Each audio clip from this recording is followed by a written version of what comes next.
एक समय की बात है। एक गांव में एक बुढ़िया माई रहती थी। उसके एक बछड़ी थी। उसका नाम था ओढ़नी कपूरनी। कार्तिक के महीने में बुढ़िया माई पुष्कर नहाने के लिए निकली तो पड़ोसन से कहा कि मेरी ओढ़नी कपूरनी को चारा डालना और पानी का कूंडा भरकर उसके पास रख देना। पड़ोसन रोज चारा डालती, वह पानी का कूंडा भी भरकर रख देती। एक दिन पड़ोसन को ध्यान नहीं रहा और ओढ़नी कपूरनी को कुछ भी नहीं मिला। वह भूखे ही मरती रही। पानी के कुंडे में वह गिर पड़ी। गिरते ही उसका स्नान हो गया। भूखी मरने के वास में उसका उपवास भी हो गया और वह मर गई। उस दिन बैकुंठ चतुर्दशी थी तो वह बैकुंठ में गई। बुढ़िया माई पुष्कर नहाकर आई तो पड़ोसन से पूछने लगी कि मेरी ओढ़नी कपूरनी कहाँ है। पड़ोसन बोली वो तो मर गई। बुढ़िया माई ने पूछा उसने कितनी काती नहाई। पड़ोसन बोली ज़्यादा तो नहीं, सिर्फ एक बैकुंठ चतुर्दशी को नहाई। बैकुंठ चतुर्दशी के पुण्य से ओढ़नी कपूरनी ने अगले जन्म में राजा के घर में जन्म लिया, इसलिए महीना भर नहीं नहा सके तो 14 को जरूर स्नान ध्यान व्रत करना चाहिए। ओढ़नी कपूरनी को गति मिली वैसे सबको मिले। कहानी सुनने वाले, हुकारा भरने वाले सबकी विष्णु भगवान रक्षा करे, सबकी मनोकामनाएं पूरी करे।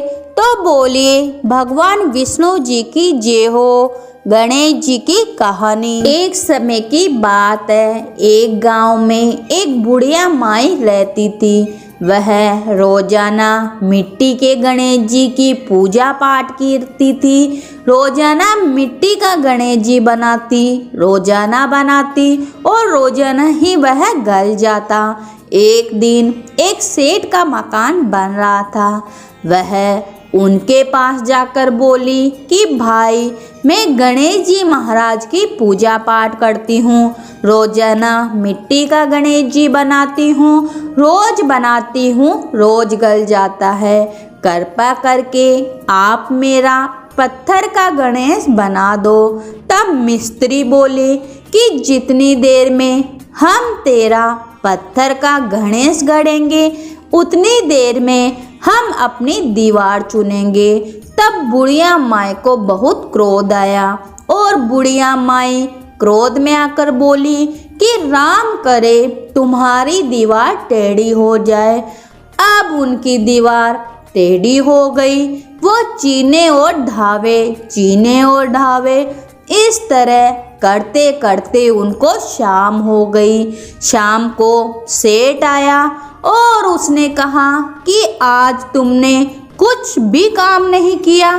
तब वो कहने लगी कि सवेरे सवेरे एक बुढ़िया माई आई थी और वह कह रही थी कि मेरा पत्थर का गणेश गढ़ दो। हमने नहीं गढ़ा तो उसने क्रोध में आकर कहा कि तुम्हारी दीवार टेढ़ी हो जाए। तब से दीवार सीधी ही नहीं बन रही। बनाते हैं ढालते हैं, बनाते हैं ढालते हैं। तब सेठ बुढ़िया माई के पास गया और उनसे माफ़ी मांगी और कहा कि हे बुढ़िया माई, हम तुम्हें सोने का गणेश गढ़ कर देंगे, तुम हमारी दीवार सीधी कर दो। तब बुढ़िया माई को सेठ ने सोने का गणेश गढ़ कर दिया। सेठ की दीवार सीधी हो गई। हे गणेश जी महाराज, जैसा आपने सेठ की दीवार को सीधा किया, जैसे आपने बुढ़िया माई पे कृपा करी, वैसे आपकी कहानी सुनने वाले, हुकारा भरने वाले, आपकी पूजा पाठ करने वाले सब पर अपनी कृपा दृष्टि बनाए रखना, सबकी मनोकामना पूरी करना। तो बोलो गणेश जी महाराज की जय हो।